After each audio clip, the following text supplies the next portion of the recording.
Take a look behind the curtain with a real whistleblower and American patriot. Prepare to embrace the uncomfortable truth because this program has no time for comforting lies. Here is civil liberties enthusiast, Second Amendment defender, and recovering FBI agent Kyle Seraphin.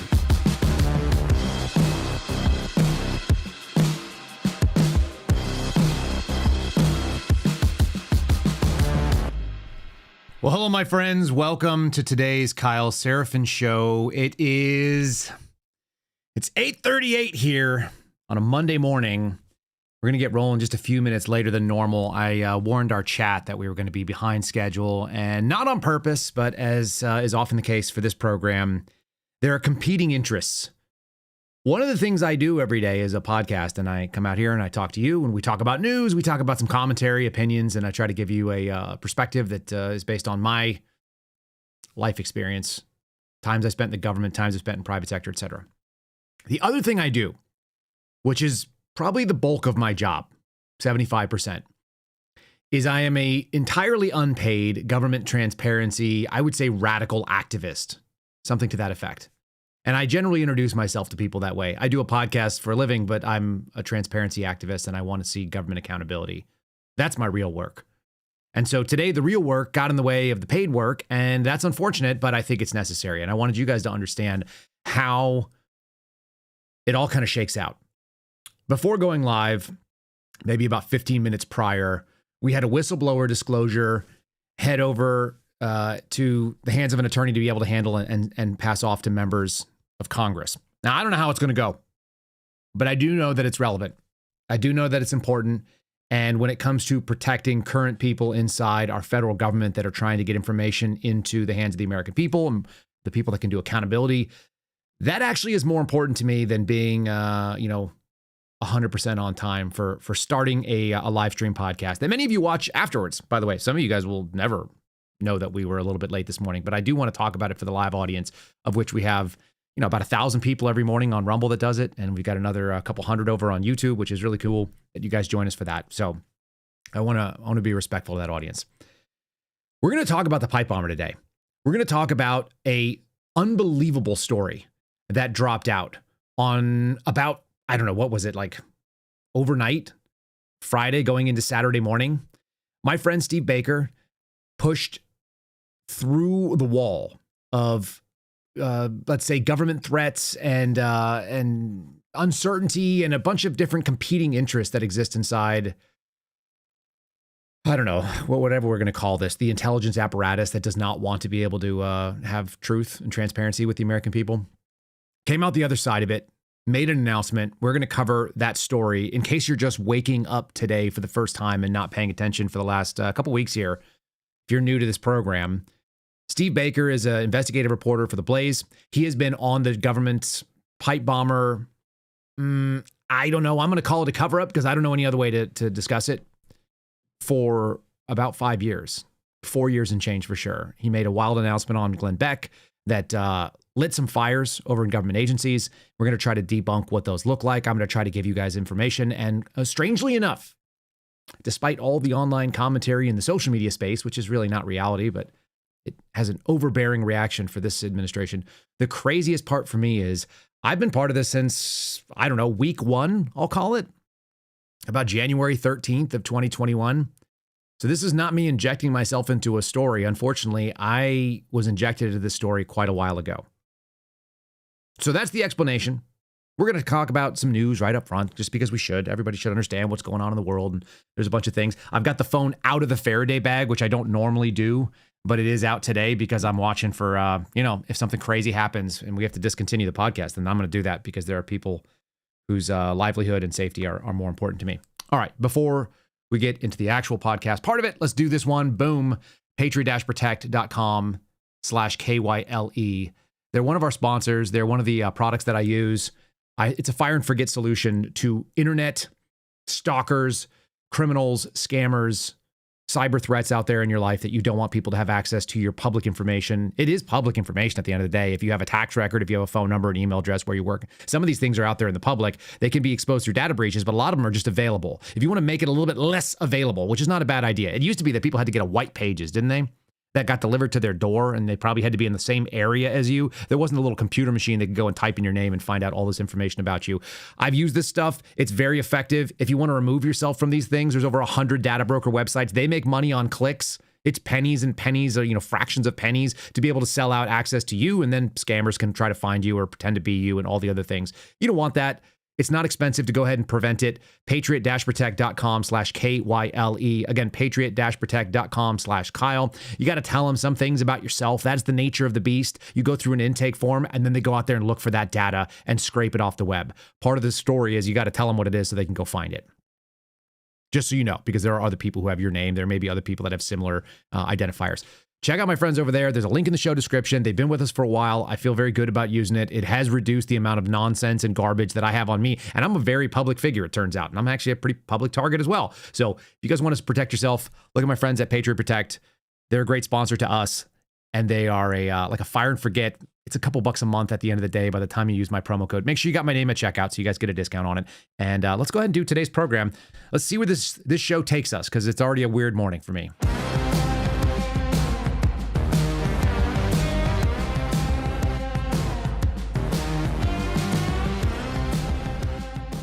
All right, so we did this for a couple of shows the other day. Steve Baker indicated that he was going to launch a story that was pretty wild, and the day after he and Glenn Beck publicly talked about it, this was an announcement. I do not know for a fact that this is in fact related, but it is curious because this woman is 85,000 years old, and she could have announced at any time, but she chose to announce the day after Glenn Beck and Steve Baker said that they were going to unmask the pipe bomber from January 6th.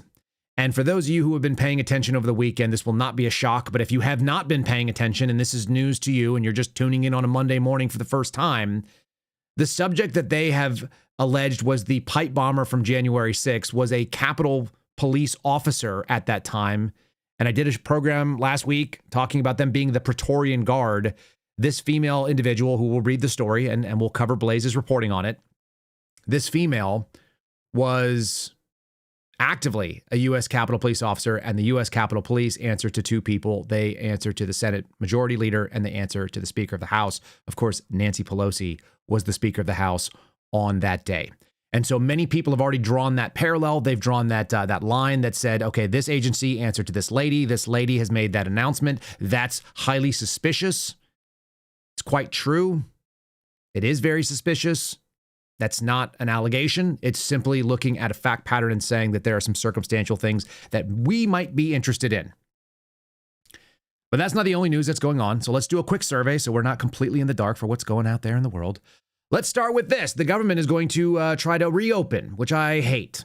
It's my least favorite thing. We're on day 41 of a government shutdown, and this is CBS reporting what to know. The Senate is returning to Capitol Hill after voting on Sunday night to advance a House-passed short-term funding measure that would end the government shutdown, the first step in finalizing a deal at the end of the impasse. Is this a government budget? No.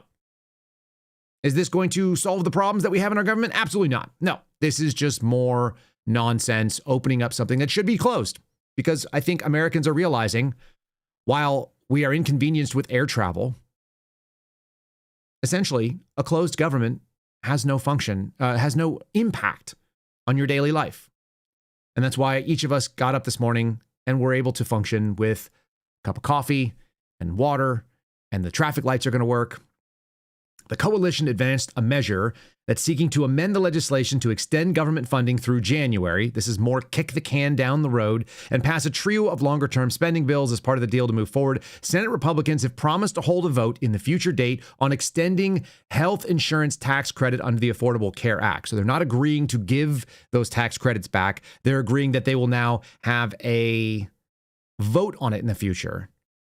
And as I see it, it's likely that this vote at least gives them cover to be able to hope that nobody's paying attention and push it back through again, because our government never tries to spend less money, ever. We don't see that. That's not the nature of the beast. In fact, even though we've got Donald Trump out there promising certain things, saying that he was going to, fix tariffs, and he was going to go out there and eliminate the IRS because we don't need it, because we're going to give everybody money back. We're actually going to be so rolling in dough that we're all going to tax other countries, hold them accountable, and make American businesses more accountable. Like, we haven't shut down the IRS. And yeah, it's only been, 10 months? I get that. But do you guys think that we're going to be there in 3 years? That they're going to shut down the IRS as promised? That we're going to see tariffs take over everything? Because I don't. I don't think any of that is going to happen. It doesn't seem even close. Let's continue on here. Senate Democrats were opposed to moving forward with this deal. They got it basically through exactly at 60-40 because it doesn't address the healthcare credits that they want. It's their key demand in the fight, including some bunch of other stuff.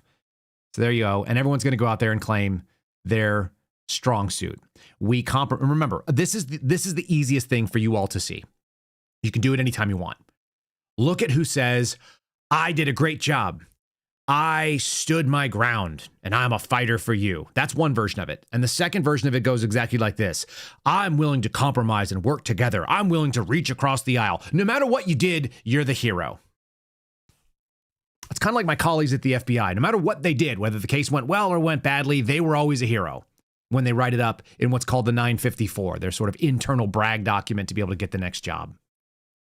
There's never accountability. These people don't actually ever say, you know what, I blew it. I was on the wrong side of this issue and I had to change. Nope. They'll just say, I'm reaching across the aisle, or I stood firm and I fought. And I basically make sure that there's just enough people so that we never see any actual change in this country. And that's now by design, but it's not the way our system was designed. And as I continue to point out to you guys, for those of you that say, hey, do we even live in America anymore? Well, the America that we all dreamed we live in didn't exist even when we were born. I don't care how old you are. If you're old enough to listen to this podcast, if you actually have the physical capabilities of holding onto this phone, you are not responsible for the things that went down. So for all the attacks, and there's plenty of reasons to be frustrated with other generations. We all have them. We see the younger generations. We think they're ignorant, stupid, and lazy. And you see the older generations and you think that maybe they're entitled and thought it was too easy. And it doesn't matter where you sit. It turns out that none of us were on this planet when this system was fatally wounded. And so here we are. We've inherited a system that is broken, dramatically broken, that has been subverted from its original take. I had some kind of amusing moments last week where we talked about the 19th Amendment, and I do it as sort of a poke at people. But if your position is that the 19th Amendment was a good idea and that we think that it was great, and your arguments are essentially not based on the outcomes and the evidence of what happened, we repealed some of the other things that happened at the time, and the other stuff that happened in the context of the 19th Amendment were the 18th and the 17th and the 16th Amendment. And all of them are crap. Giving power and money to the federal government first over your state, that was catastrophic. The direct election of senators, which basically also took power away from your state, that happened in 1913. All of this stuff happened before any of us were walking around old enough to make a decision about it. So when we're talking about women voting, all I say is, if you're a conservative, the answer should be no, but not because we don't love women, not because we want women to have bad things or something crazy like that. It's just like, look, the conservative position is that the system was set up properly and it was subverted. And that was one of those subversions. The expansion of the franchise was one of these bigger sort of like, we need more democracy. And the more you move toward democracy, the more you move toward mediocrity in your voting base. Consider that as a really, really telling sign. I've been doing some weird reading, and I don't know why I do this, but sometimes I just get into this space where I cannot get away from it. The average IQ in the United States, like the central mean, is 98. For those of you who know anything about IQs, the range goes a little bit below there into like the mid 80s up to about 115, and that's your first sort of your bulk. 68% of the American voting base fits into there. It's not a truly impressive IQ base. And it's not necessarily evident that people who are in the average are the ones who should be voting. It doesn't mean that they don't value. It just means that like maybe they don't make great decisions. And that's evidenced by the fact that a third of Americans can't handle a $400 emergency, or that people are thinking about a 50-year mortgage and thinking that would be great. That'd be fantastic. If only I could take this thing that I was otherwise going to pay off in 5 or 15 or 30 or 20 years, maybe we could expand it to 50 years. That sits very clearly on the you will own nothing because the bank will own it. What's the difference between that? What is the difference between a 50-year mortgage and rent? The illusion of ownership? A mechanism of control? I saw all these great posts that were going on over the weekend. One of them, so this is Donald Trump's Truth Social post. He's talking about giving people back a $2,000 maybe stimulus check or something to that effect. The claim is that if we could make a 50-year mortgage, then people would be able to afford the mortgage. First of all, the amount of overall debt that you're going to be incurring and the amount that you would actually be paying over that 50 years is insane. And then the thought would be what? That people could take that savings of $300 or $600 a month and put it in the market, or they could invest it properly. The reason why they're considering a 50-year mortgage in the first place, we already did this game. And some of us are old enough to remember the 2008 housing crisis, when you no longer owned the house and the people who were buying houses couldn't afford it in the first place. That's why they were in that situation. And then we had this complete collapse. How many of you guys lost massive amounts of value in your house because it was fake and inflated and you bought it at a price that wasn't real, only to find out that the real price made you upside down in your mortgage? I think a lot of people did. And then we've been pumping it back up ever since. So all of these things they're just keeping the population at bay, I suppose. But it's really gross to me to see it, and it makes me sad because all it tells me is we don't have to be mean to people to say that, your decision process is actually flawed. If you are in desperate times and you are seeking a desperate measure and a 50-year mortgage sort of sounds out that that'd be a good idea, it's not there. Here's Donald Trump talking about tariffs. First, let me just read this real quickly. People are against tariffs. They're fools. We're now the richest and most respected country in the world. There's almost no inflation and a record stock market. That only makes sense for people who actually have money in the stock market, which is not everybody. And it also makes sense if you actually were to say almost no inflation means we still have inflation and everything is still more expensive than it was under Joe Biden. That's not Donald Trump's fault per se. Our system is now built up to actually degrade the value of our currency so things get more expensive every single year. And month-on-month inflation, even at 2%, means that you're essentially losing 2 pennies out of every dollar that you earn if you hold on to it long enough. Okay? So that's sad. But this is punching it out to a group of people that are not going to be able to beat the market average. They're not going to be able to beat the inflationary rate. There's a huge chunk of Americans that are destroyed, and we are $38 trillion worth of debt. We're taking in trillions of dollars, soon to be paying down on our enormous debt, $37 trillion. It's now over $38 trillion. There's record investment in the United States, plants and factories going up. And so a dividend of at least $2,000 a person, not including high income people, no evidence of what that's going to be, will be paid to everyone. Here he was talking about tariffs on OAN, and it sounds like he got his numbers mixed up. He's taking the 10-year amounts of these dollars that they're going to be bringing in. It's a projected amount and not the real amount, which, by the way, politicians always do. But let's be real about what they are. Your tariffs are going to be over $1 trillion a year, in my opinion. We're going to do something. We're looking at something where, number one, we're paying down debt because people have allowed the debt to go crazy. But, with growth, with the kind of growth we have now, the debt is very little, relatively speaking. You grow yourself out of that debt. It's not a question of paying it. You grow yourself out. And the numbers are so much bigger than they ever were. The numbers we have now are bigger than they ever were.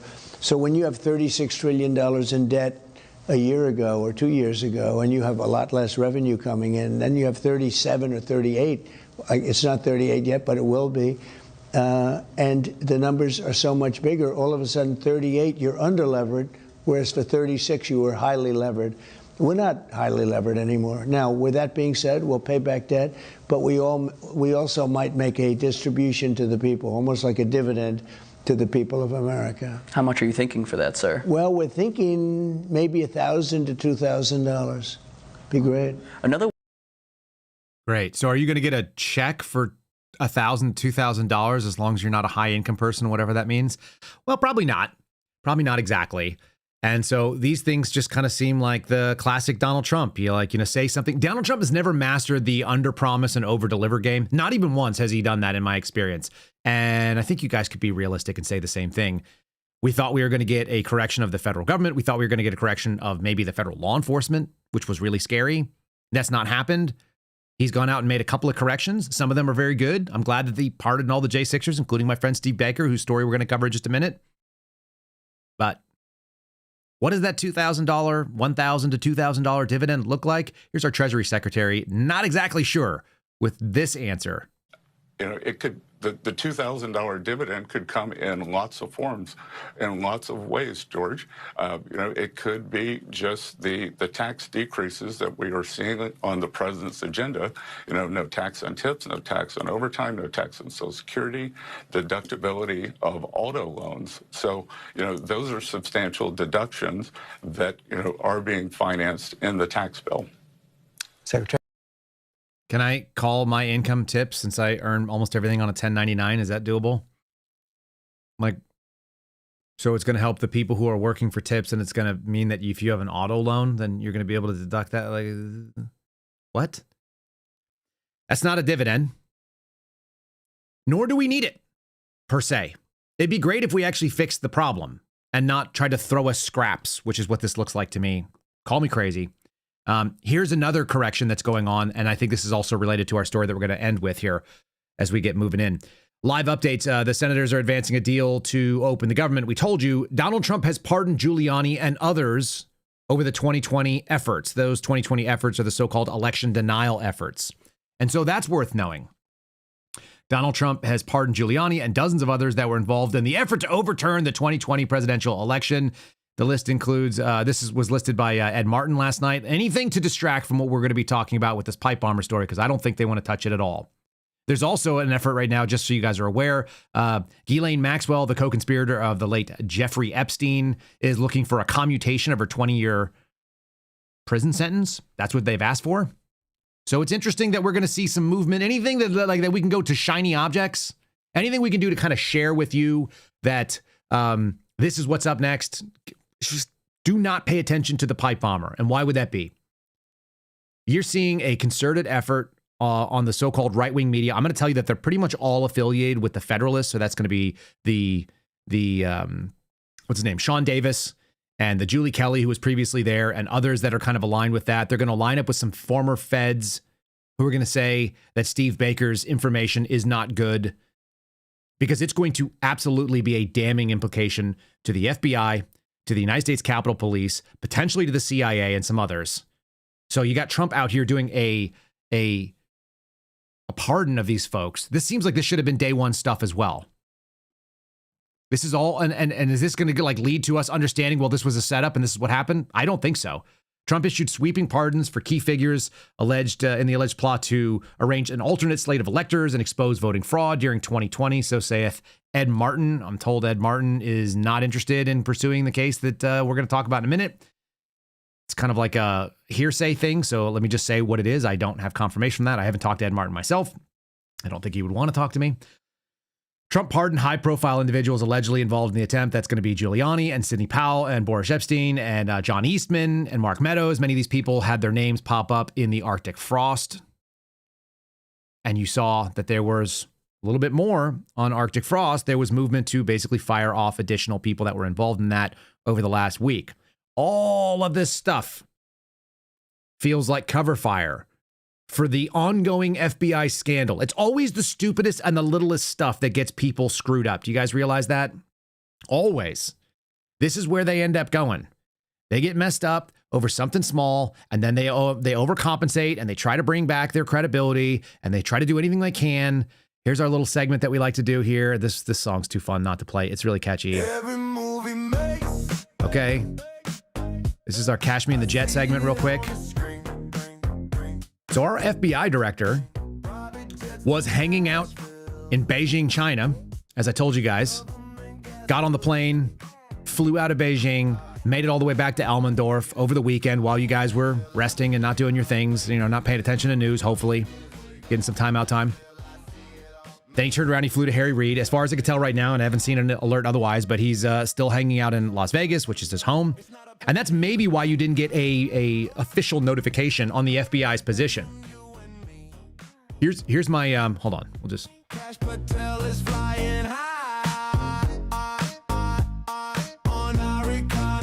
Such a good line. So what we saw over the weekend as Steve Baker dropped the story, which we're going to hit in just a second here, is that we saw Dan Bongino type coverage, right? He leaned on his people. I've told you guys that it's my belief that Julie Kelly is essentially the official, unofficial mouthpiece of Dan Bongino. She's the one that's the most loyal to what he does and has pushed this out. So Kash being out of pocket led to Dan Bongino doing what Dan Bongino does. And there's no mainstream coverage of this at all. ABC, CBS, NBC, New York Times, like you name it, nobody wants to touch the story that the Blaze put out there. And I don't think it's just cowardice. I think it's actually like really a dangerous move. Let's hit a couple more news stories. We'll just kind of briefly on them. For those of you, government shutdown, one of the things that was the squeeze was the issue with the FAA and flights canceled. If you guys are flying today or if you're going to be flying this week, sounds like more than 1,500 flights were canceled. 1,400 more were delayed, according to FlightAware, which is one of my favorite websites. Don't ask me why. On Sunday, there were 2,900 canceled flights. Another 10,000 were delayed. And Sean Duffy, who is the transportation secretary, has said it's only going to get worse. So as we move into the holiday season, guys, build in your time, build in your patience, build in a couple of downloaded Kyle Seraphin shows from the past. Go out there and grab some of our old interviews, perhaps. Figure out what's gonna figure out what's going to entertain you as you sit there and wait, because the FAA is warning the same thing that the transportation secretary says. It's going to get worse. It's going to get slower. Even if they open the government, they're still going to have kind of a backlog of people that are sick and tired and didn't have money and are freaking out. So all of that stuff will continue to keep playing, and don't expect to have like normal movement. I will tell you that we're going to do this little fun piece here. This is coming from Stephen Collinson. It's been kind of a while since I've covered the CNN politics desk, which I do like to do every once in a while. And this one was kind of fun. The actual way that they build this story was Democrats cave, or enough Democrats caved. There you have the Democrat unity fractures paving the way for the government to reopen. I thought we were supposed to be where each individual person, maybe part of a party, but they represent their constituents' interests first. Obviously, we know that's not the case, but this is literally the way that he starts off his article. So I thought that was kind of funny. That's going to be the coverage from the left, is you guys gave in. Enough Democrats caved. Sunday night, the deal pushed it forward. So just be aware that they are going to get demonized for even doing the thing they do. And in reality, the Democrats are still winning. Getting funding at Biden levels is the worst. So Republicans are going to try to frame this as a win. Again, this is all posturing and nonsense as far as I can tell, and it all makes me sick. So let's do one more quick little sponsor read from my buddies over at Patriot Coolers, who have been us with since the beginning. They've actually been our sponsor, for whatever it's worth. I think Patriot Coolers has been sponsoring us since I've been publicly talking about the story of the January 6th pipe bomber. I think that's a pretty accurate statement. If not, they are within a few days of it. We were certainly in negotiations. This is the hard cooler that you're seeing on the screen. If you guys are not watching on Spotify, you're missing out on the opportunity to see it. If you're watching on YouTube and Rumble, you guys get it. Look, it's an outstanding, great looking piece of equipment. It does what it's supposed to do. It keeps ice for days and days, just like you'd see in any other rotomolded cooler. It says Patriot on there. They've got thoughtful little things on there, like a measuring tape on the top. They've got replaceable latches in case they wear out, which they eventually can do if you guys use them in the sun or you put them on a boat or something like that. The drain is well thought out as well. It goes down on a slight slant, so you can get rid of the water out of there and you can keep it staying cold. Bear resistant is funny. They don't call it bear proof, but yeah, it's difficult to get in there. You need human fingers to figure out how to use this thing. And they're easily carryable and toteable, and they're actually, you know, my wife can move it and she's tiny. It's patriotcoolers.com if you guys want to check this stuff out. If you're going to family members' houses and you're bringing cold goods for Thanksgiving or for Christmas, or you're traveling or you're RVing and you decide you don't want to fly, you want to drive across the country, check that out. Otherwise, you can always use one of these. They make a great gift, and they have everything from this kind of, let's say, handsome and well-appointed wood grain vacuum sealed tumbler. You can also find things that are a little bit more in the tactical or custom space. This is the one that I've been holding out behind me. If you guys have never seen this is actually really cool. They do a laser etching in-house, and so they do this themselves, but this is a Suspendables logo with our upside-down flag and the badge and a rifle and a feather, and it's very, very intricate. They've got a really nice capability of doing that, so you guys can do that. You can do corporate gifts to them as well. They'd be more than happy to help you out. Check them out, patriotcoolers.com. Use the promo code Kyle, 10% off. Link in the show description. It's familiar to any of you who have been around for a while, but more importantly, if you guys are new and you want to set something up special with them, corporate gift, maybe something for your employees, maybe something for a big group of family, you're going to a family gathering and you want to get them all something, very easy. You can email me. It's info@kyleseraphin.com. and I'll connect you with Garriott, and they'll do an order for you. They won't cancel you no matter how conservative or how inflammatory your message is, as far as I can tell. So check out Patriot Coolers. Good stuff. Let's do the story. Okay, so first of all, let's get the official word. Here it is. Brianna Morello sent me this last night. She went and got a quote. This happened at 6:43 p.m. my time. That's 7:43, I believe, Eastern time. At 7:43 on a Sunday night, the FBI's press office is still working, and they're getting emergency statements out to Brianna Murillo, who asked, hey, have you guys decided that this is the pipe bomber? Has the pipe bomber been discovered? This is coming directly out of her Twitter. This is her email that she screenshotted. It says, below is the FBI statement. I'm going to read it in totality. Let's just make sure that we are on page with the official story. The investigation into who placed the pipe bombs on Capitol Hill on January 5th, 2021 remains a high priority for the FBI and our law enforcement partners. Kyle Serafin's aside, yeah, I bet. Continuing on.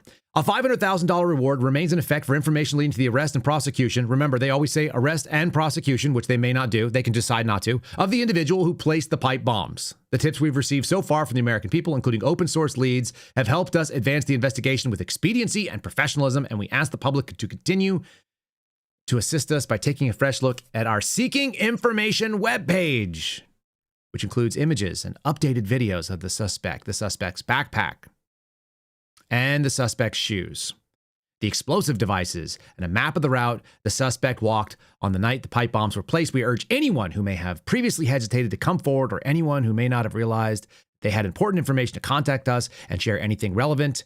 Anyone with information should call 1-800-CALL-FBI. I thought it was 1-800-FBI-TIPS.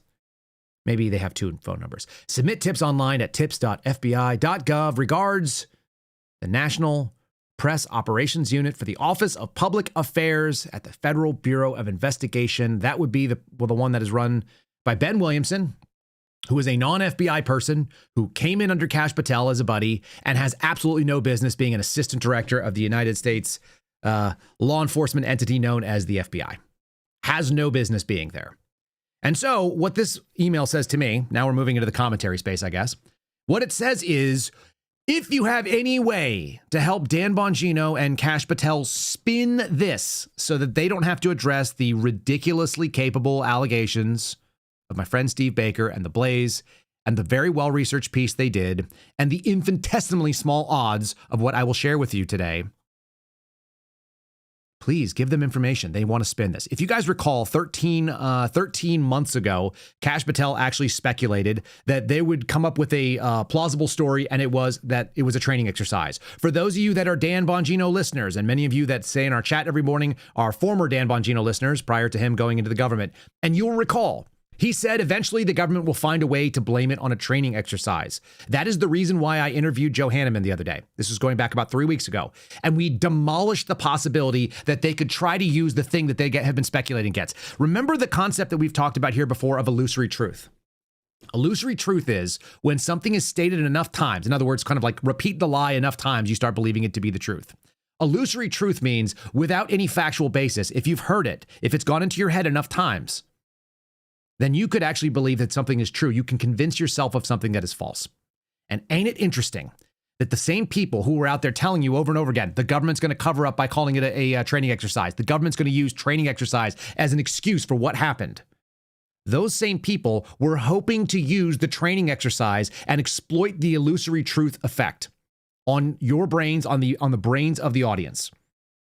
Now, prior to me actually, let's see here. Prior to me realizing what was going to happen with our bureau, I went on Benny Johnson's show. This is a interview that I did, back and forth with him, in February of 2025, prior to Kash Patel being confirmed as FBI director. So you can hear a little bit more of a hopeful tone, because this is, although I had some doubts after the confirmation, they were far more significant after the man got into the director's suite and immediately went, and apparently, according to a source that I just had the entire jet reupholstered. He apparently also had a whiskey bar installed in his office because he's such a baller, because he's living in like a fantasy version of what he thinks the nerdy kid who becomes J. Edgar Hoover does. Before all that, I had a little bit more hope. And this is what we came up with. And I laid out parts of a plan here. I'm not going to cover all of it, but you guys can find this on social media. I at least want you to know I was talking about this prior to Patel getting in, and I did tell them that this was really important.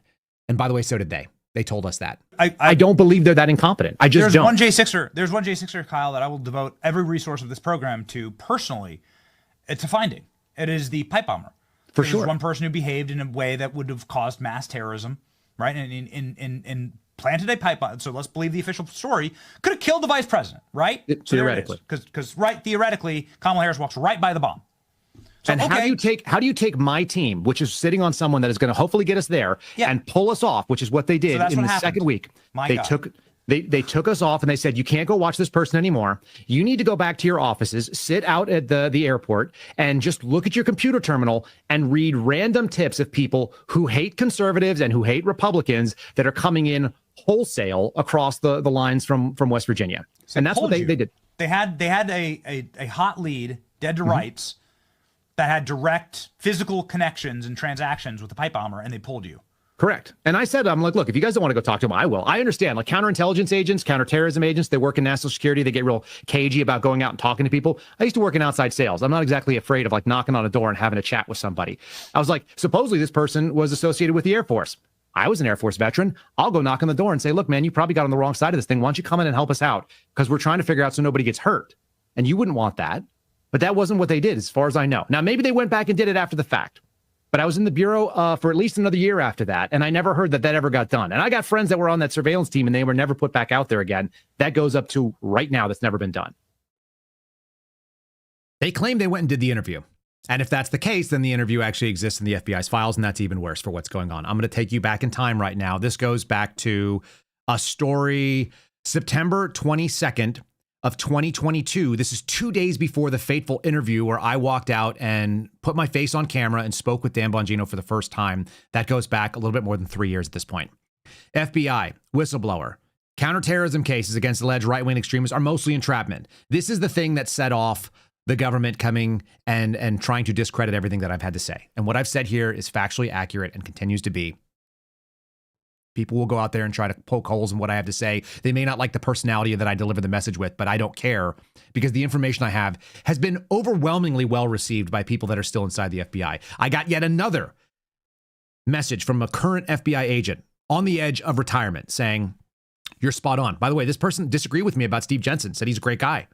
We don't all have universal opinions about human beings, but what we do agree on, the people that are honest that have worked inside the FBI, we agree that the FBI is doing what I would refer to as dog shit work all the time, and they are a danger to regular Americans, and these guys are hoping they can get out with their pensions. My concern is that what are you getting out to? And that's why I don't have a pension. This is from Kerry Pickett. Again, Thursday, September 22nd, 2022. The FBI's counterterrorism investigations targeting alleged white supremacists and right-wing extremists are mostly entrapment operations. His former agent who's been involved in these cases. A startling accusation came from Kyle Seraphin, an FBI agent of 6 years, recently suspended by the Bureau. He worked in multiple field offices.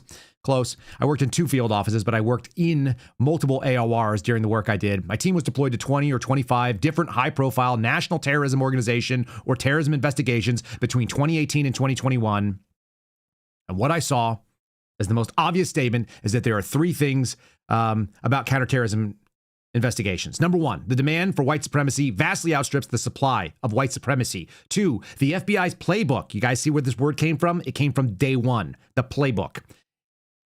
When it comes to counterterrorism investigations, is always and unequivocally morally equivalent to entrapment, even if there's a legal definition that allows them to skirt that. And thirdly, Mr. Seraphin said the FBI has no objective metrics on how they prioritize investigations.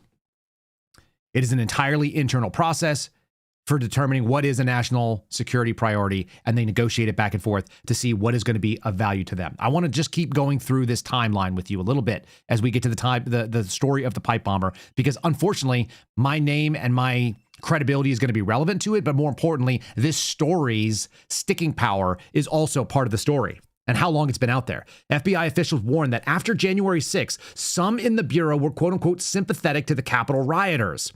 This is the first smear piece that was ever done that included me. This was written by Ryan Riley and Ken Delanian. By the way, both of those men are 100% behind what I've been doing about Kash Patel and the jet story. Isn't that interesting? I stay the same. Different people are willing to talk to me. I have a friendly relationship with Ryan Riley. I have a professional back and forth open DMs with Ken Delanian. Does it mean that I trust them all the time? No, of course not. Does it mean that we agree on things? It does not. But what it means is that sometimes we find that just because I stay in the middle and say the thing that I've been saying for the last couple of years, the political aisle shift has happened. The poll shift has happened. And that's pretty wild. Again, here's the two that wrote it. A week after the January 6th attack, an email landed in top FBI officials' inbox expressing concerns that some Bureau employees may not be particularly motivated to help bring justice to the rioters who stormed the U.S. Capitol and threatened lawmakers' lives. Now, why would it be that some of us who worked inside the Bureau within a few days of January 6th had a bad instinct about it? Maybe because it looked like a setup from the beginning. Maybe that the same things that you saw as not FBI agents, I saw as an FBI agent, and I wasn't alone. This guy said, there's no good way to say it, so I'll be direct. It's my first and secondhand information from conversations since January 6th that there is at best a sizable percentage of the employee population that's felt sympathetic to the group that stormed the Capitol, and that it was no different from the Black Lives Matter protests of 2020, said a person who wrote it to Paul Abate.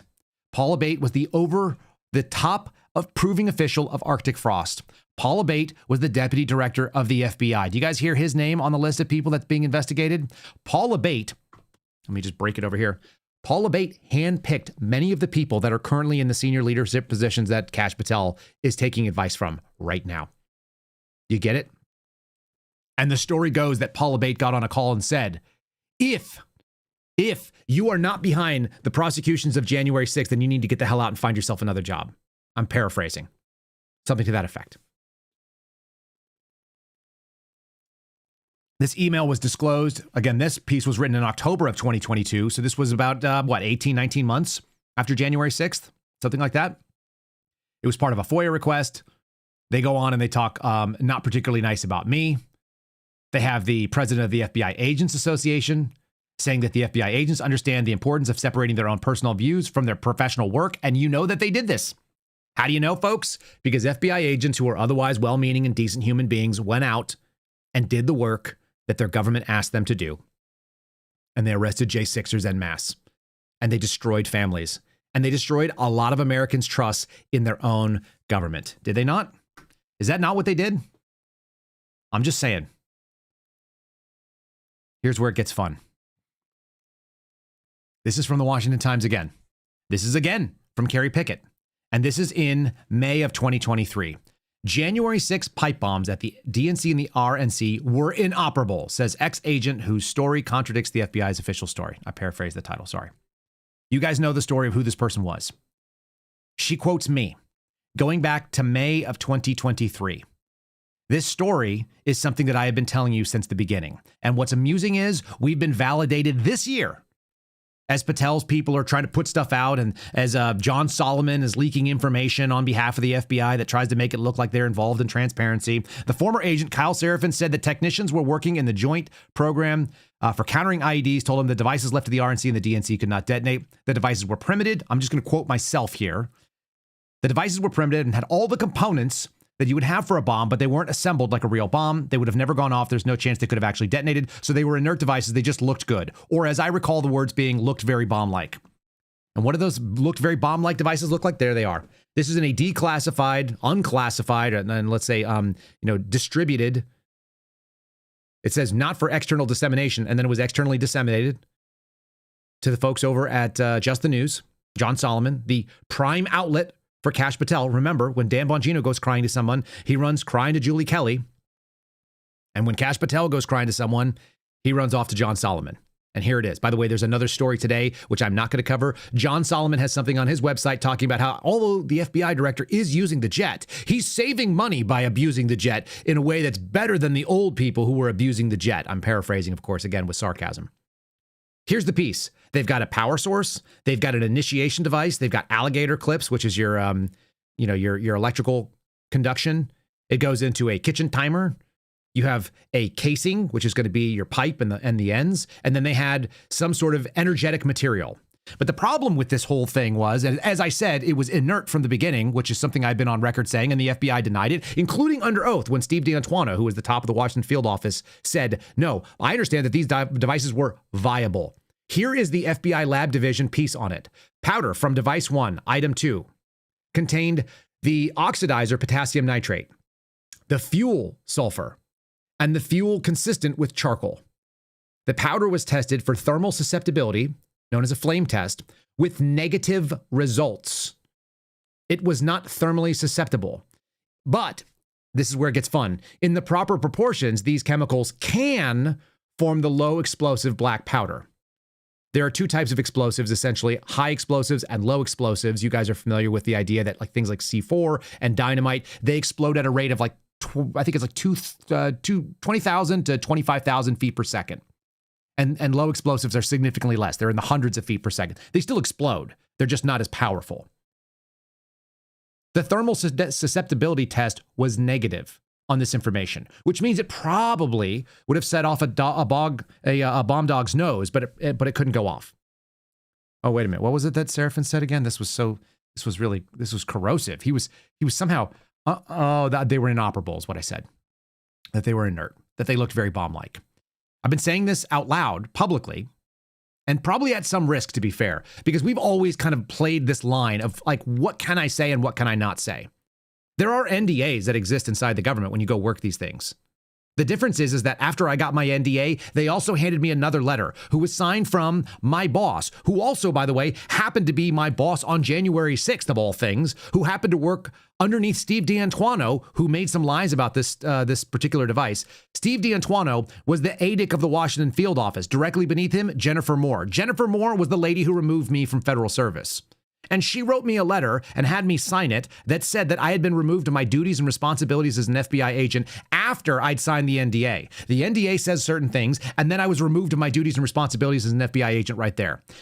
To which my attorney and I basically said, it's pretty nebulous, and it sounds like it may have removed me from my duties as the NDA. Now, I'm not going to go out there and compromise national security, and I'm not going to go out there and share things that I know about the technologies that exist or the way that the FBI does certain things. But when it comes to an interest story like this, where we know that thousands of lives were disrupted and destroyed because of this thing, and there's been numerous pieces of information that have been shared with the public to include this. This is a report that was released by Tom Massey. I think we covered it last week, but I'm going to do more. Tom Massey's office released a 4-year-long report on what it was that they knew 4 years after the January 6th pipe bombs were placed. The FBI initially identified multiple persons of interest. This is where we're going to get to Baker's story. Almost immediately after January 6th, the FBI identified multiple persons of interest whose actions on or before January 6th raised questions for the case team. In documents obtained by the subcommittee, the FBI identified a person of interest, POI 2, that's person of interest 2, who on the morning of January 5th, approximately 9 hours before the suspect planted the explosive device on security cameras, was captured photographing the dumpster next to the location where the RNC pipe bombs would later be planted. According to the FBI, after taking pictures of the dumpster, POI 2 walked around the Capitol complex, met with 2 unidentified subjects in the same alleyway behind the RNC, and then entered the Capitol South Metro station and rode the metro to Falls Church, Virginia. I'm saying things that are publicly record here. Falls Church, Virginia. Notably, the agents assigned to the case team determined that POI 2 used an Uber account and a Metro card that was registered to a separate individual, POI 3, who lived in Falls Church, Virginia. And according to internal emails that were obtained by the subcommittee, the FBI's case team considered POI 2's movement to be highly suspicious, considered POI 2 to be a possible accomplice to the pipe bomber. In the weeks following January 6th, the FBI directed significant resources toward investigating POI 2 and POI 3. For example, they placed both these people under what's called FISURE, or physical surveillance. That was my job, FISURE. The Washington Field Office, WFO, put in Special Operations Group, SOG. That was my job. That was my team. That was us. The FBI also obtained grand jury subpoenas for the cell phone data associated with POI 2 and POI 3's phone numbers and issued preservation requests for blank, blank, and blank accounts. With the help from the United States Capitol Police. Oh, really? The FBI also tracked the movements of those two when POI 2 was met walking around the Capitol complex on January the 5th. On January 19th, 2021, this was a week after we did the surveillance, apparently FBI agents interviewed POI 2 and ultimately eliminated the person as a person of interest, according to a summary of the interview obtained by the subcommittee, which would be the 302. All right. I'm tracking. Let me show you guys the greater Washington, D.C. area. That's what it looks like. On the left-hand boundary there, you have sort of the beginning of Loudoun County. It goes further out, and people live much further out. They live out there in certain places like all the way, anyway, they live all the way out in Loudoun County. That's like an hour in. You see, that's like Tim Pool country. The further out you go, you can go all the way out to Winchester. That's the state line for West Virginia. People travel all the way into Washington, D.C. from there. On the right-hand side, you see sort of the outer parts, the Marlboro area, and that's all Maryland. On the northern side, you're going to see things that are going to be leaving, I think, Montgomery County into Frederick County, things like that. So below that. And then at the bottom of this map here, you're seeing Woodbridge. Woodbridge is not even close to the furthest south stuff. They go all the way down to Fredericksburg, which is another 40 minutes or so down south. So yes, this is a big, big space with a lot of things. That little dot in the middle of the red, that's Falls Church, Virginia. It's a little blip in a sea of places where people live. And this is worth you seeing.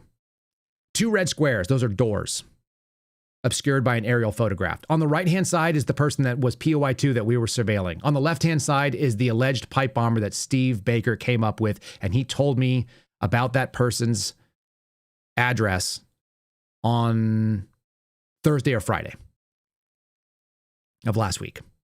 And he told me the address, and I said, MFer, they must have been in on it. And the reason why is because it was 1 door away. It was 8 feet away from the place that we were on January 13th, January 14th with my surveillance team. We were watching right next door to what Steve Baker and his crew came up with over the last couple weeks. And I get goosebumps thinking about this. This is their story. And this is the person that they've identified. They say former Capitol Police officer was a forensic match for the J6 pipe bomber. Sources say Steve Baker and Joe Hanneman. Do not forget Joe, even though he's the quieter of the two, and he's the less broadcast media guy. He's great, and he's been on this program as well. A computer program compared the bomb suspect's gait to that of Shani Kirkhoff that produced a 94% match. The forensic analysis of the former female U.S. Capitol Police officer's gait is a 94 to 98% match with a unique stride of the long sought after January 6 pipe bomber, according to Blaze News. They have been working with multiple intelligence sources. I know more about that than I can say, but let me just say it's not my story, and it does sound very convincing. The source close to the congressional investigation on January 6th additionally told Blaze that evidence has removed recently that pointed towards law enforcement possibly being involved in the planting of the pipe bombs.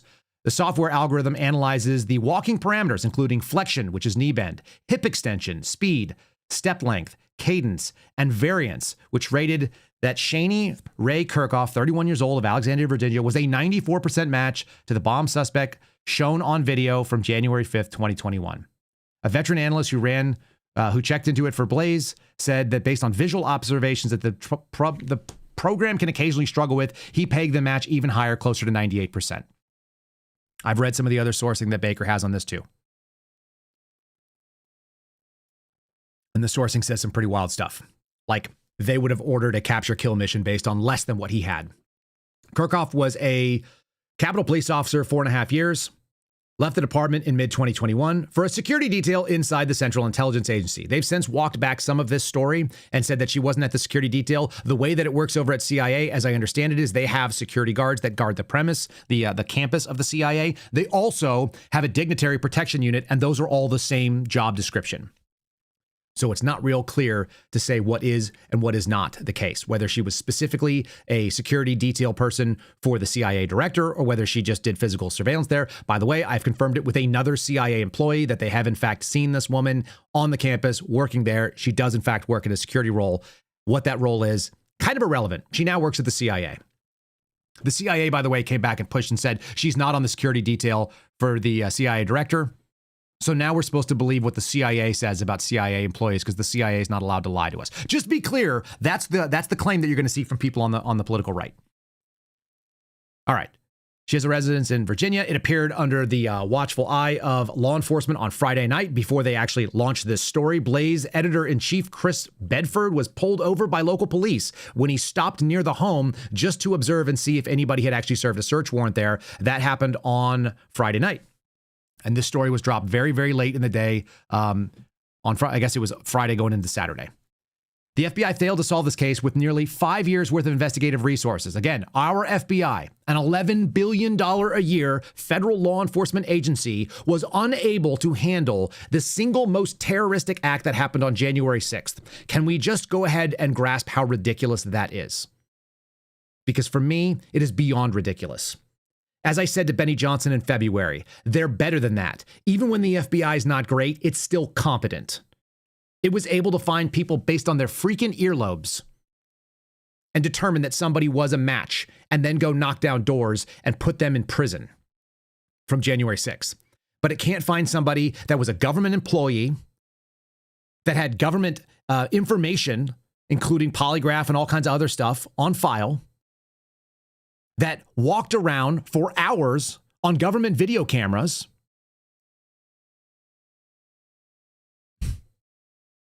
that left physical evidence that was unexploded in an inert pipe bomb.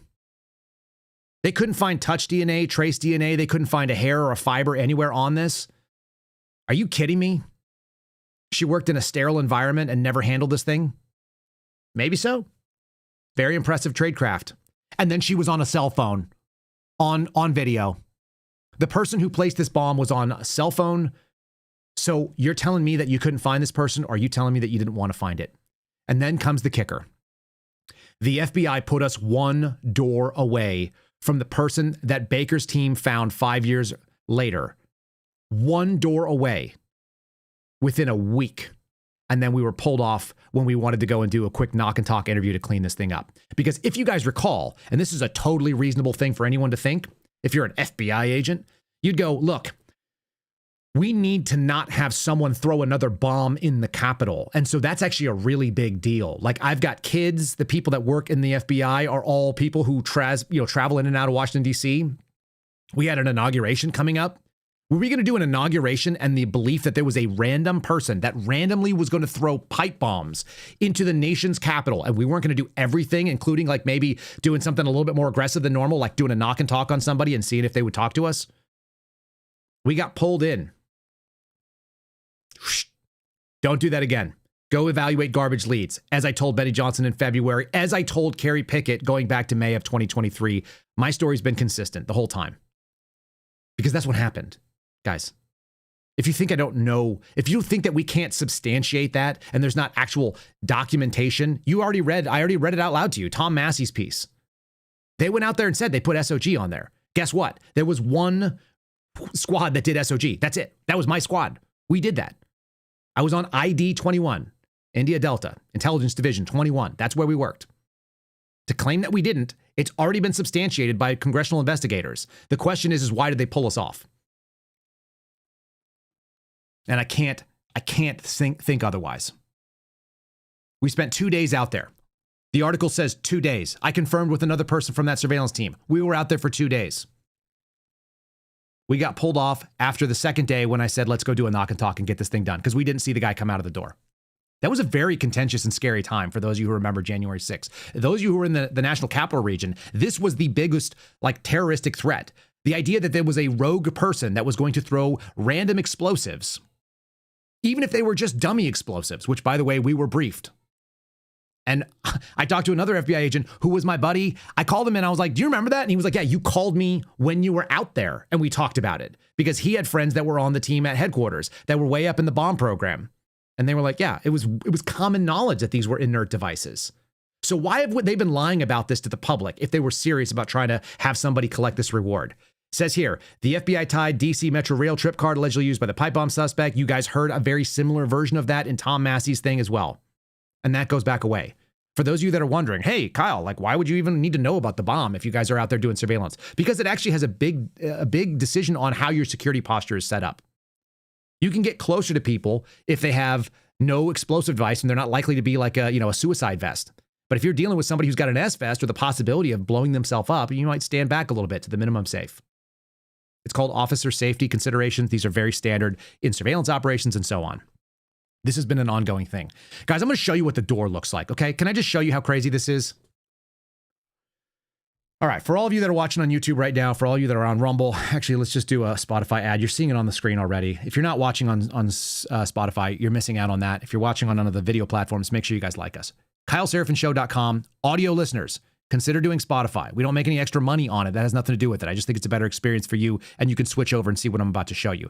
Folks on Locals, thanks for being there. If you guys support us, you guys are the best. If you're watching any of the other platforms and you want to become a member of the channel or support us, that's awesome. We really appreciate it. The easiest way and the free way is by hitting a like. You could like us over on YouTube. I'd appreciate it if you did that now. If you're watching on Rumble, boost this video up, hit a like, go ahead and share it with anybody. Same thing over on X. You can like it. Let's make this thing move. These are the doors, folks. I've scrubbed the data of the house numbers, so they're not necessary. Like, so I've altered this photo, just so you guys know. I took the street names off, and I took the numbers off the doors. Okay? This is the house. On the right-hand side was the house of the person that we were watching. On the left-hand side is the person that Steve Baker's team identified almost 5 years later. You get it? Do you see how close we were? What is a door? 3 feet wide? That's 9 feet, center to center, maybe? 10 feet away, 15 feet away, tops. On a bad day, if the person that we were watching spit outside, it could have hit the door of the person that Steve Baker's team identified. Do you know how many people live in the Washington, D.C. area and how freaking improbable it is that that would be the case? The gate analysis, by the way, was done by some pretty capable individuals. I'm not going to be able to say much more than that, but let's just say that the story that I heard on it is very, very convincing. And for those of you that don't know, gate analysis is something that is used by Defense Information Systems.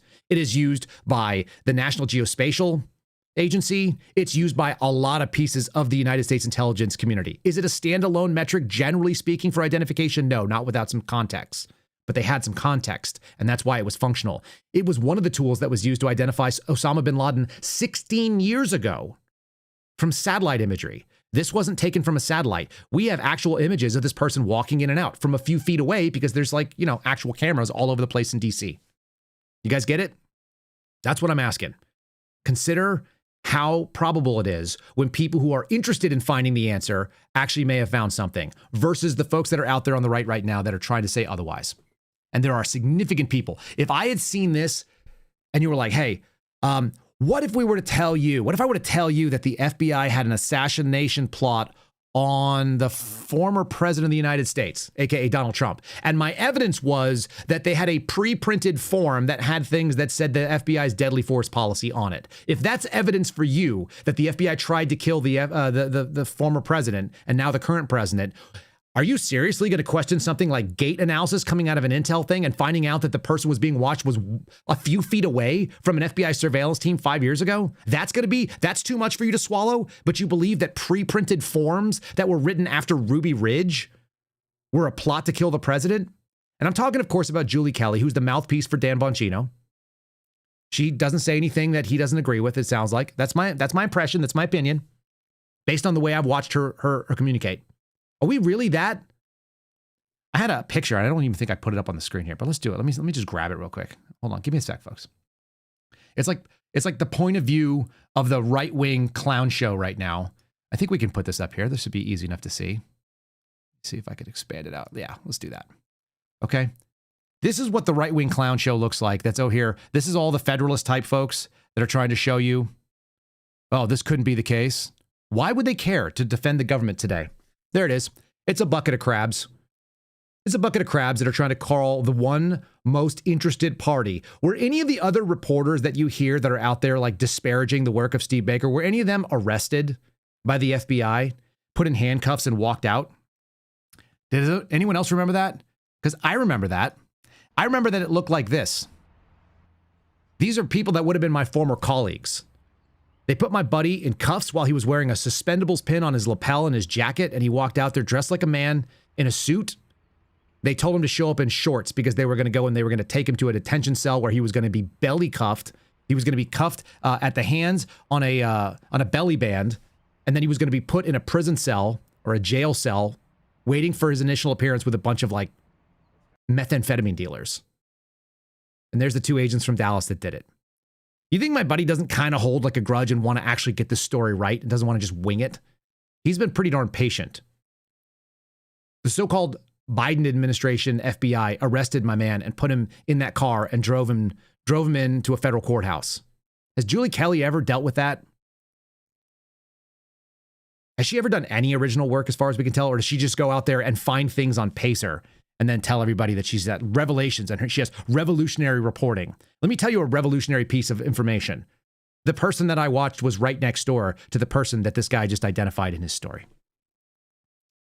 Does that not blow your mind just a little bit? How do you explain that? Let's just say that you don't believe. Can you explain away that these people live next door to each other? Because I can't. Not even close. And the gate analysis is just one aspect of it. That's about it, man. I mean, I don't need to tell you much more than that. This is the guy that's out there spinning the story. If you look at his previous experience, you know what it is? Oh, he was a chief of staff in the House of Representatives. He was working for a member of Congress. The people that are running the FBI's public relations team right now both came out of Congress. So I'm quite interested finding out that they're the ones pushing back against it. That's going to be Marshall Yates, who used to work under Tom Massey. A lot of questions I have. He was Tom Massey's expert on the pipe bomb, and now he is the congressional liaison for the FBI to Congress. He's the assistant director of the Office of Congressional Affairs. And Ben Williamson, both of whom tried to figure out how to spin this stuff. And there's more going on behind the scenes than I can say at the moment, folks. And I don't do that, like dangle it out there. Let me just say that this is not the entirety of the story, but even if it was, it's pretty freaking damning. And it's not damning to this person, this gal on the screen. What's damning is that the intelligence apparatus has closed ranks. And so today, if you're a MAGA person, you're supposed to believe that we just trust the government after the government proved that they are not worthy of our trust for literally years, and for many of you, for decades. Isn't that a problem? Can we answer those questions before you go out there and start taking shots at Steve Baker? And remember, lest you forget, lest you think anything else, if you have information for the FBI, you can give it to them at 1-800-CALL-FBI, or you can send it to tips.fbi.gov, because they're still looking, even though they're not looking there. It's like the people that don't want to look at the one thing in front of them. So anything else would be useful. Can you give them an opportunity to try to discredit Steve Baker? Please, anything you can. Can you please help them find like an alternative answer? I predicted this over the weekend. They're going to either spin it and act like they were always behind it, or they're going to discredit it as best they can. And you can stand by the discrediting op. It's already started. All right. I'm not going to repeat myself any further than that. You guys can hit the replay button. You can share it out there with folks. I would appreciate it if you did. You guys can support us. The various platforms that we're on. It's free. It costs you nothing. This information, again, most of the work I do is actually free on during the day. Subscribe to the program on Rumble. Subscribe over on YouTube. We just crossed 15,000 followers over the weekend or 15,000 subscribers on YouTube. Thanks so much for doing that, guys. Make sure you guys have set up notifications if you want to know when we go live. It's right about 8:30 my time. It's 9:30 on the East Coast. Like the videos wherever you're at. That'd be great. And then you can find us on Locals and X as well. Very easy to do. That's the Kyle Seraphin Show. How about that? That's what we do here sometimes. I'm going to go back to making sure that the people that want to give the truth out and hand it over to members of Congress, who I hope do oversight and actually don't play politics with these bureaucratic agencies that outlast them, and they don't have some sort of, nasty information that the Praetorian Guard can use against them. I'm hoping that our members of Congress actually give a damn, at least a few of them, about what the truth is. And if you're one of these people that doesn't, you're on the enemies list, and Americans are fed up with it. If you have not realized this, people in power, folks who listen to this program that are thinking, yeah, this guy, this a-hole, he's a real problem. I am not alone with my disgust with this government. And I don't think that I'm alone in the fact that most of us wouldn't care if you guys ever opened up again. Yeah, there'd be a bunch of people that have to find new jobs. They would find them. They have a skill set that's useful, or they don't, and they'll have to go out there. But you're about to vote to put, 40 million people back on a welfare system because of the failing of your system? Your system fails. And you guys you freaking knew that this budget was going to be due, and you did nothing about it. So spare me any of this stuff. And reopening it, please don't. I hope the Democrats get back together, rejoin ranks, and keep it shut down. And I'm sorry if that screws up your holiday plans. Maybe get an RV, or maybe just drive. Maybe celebrate locally, because maybe things get spicy. If this stuff starts bringing down some of the walls of the temple, it could all fall down on all of us, and that's fine. Because otherwise our children don't live in the America that even has the same illusion that we did when we grew up. I got nothing funny to end the show on. That's where we're going to end it. God bless all of you all. I appreciate you being part of the program. I appreciate you sharing it. And I look forward to seeing what comes up. Today's going to be a wild day as we even shut this thing down. So catch you guys tomorrow at 09:30 Eastern Time. God bless. Thanks for listening to The Kyle Seraphin Show, streamed live weekdays on rumble.com/Kyle Seraphin. Follow Kyle on Twitter, Truth Social, and Instagram at Kyle Seraphin.